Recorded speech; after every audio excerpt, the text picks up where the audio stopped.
Idol, tanong lang po. Pinakasal ako ng mama ko sa age of 15. Ginawa pong 18 edad ko. Legal po ba yun? Obvious naman na hindi eh, diba? Dinaya edad mo eh.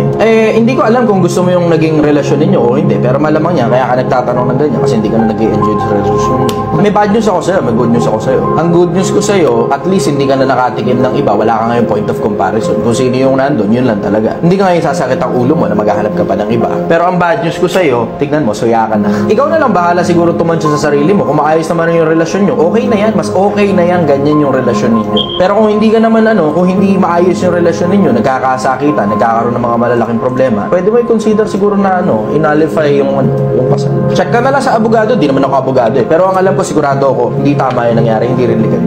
Hanggang sa dulo, mananatili pa rin akong sumasagot ng mga tanong. Mananatili akong hindi interesado sa politika. Mananatili akong hindi interesado sa pera nila. Mananatili akong hindi interesado sa kasikatan, sa kayamanan, sa kapangyarihan, sa katanyagan. Mananatili pa rin akong sumasagot sa mga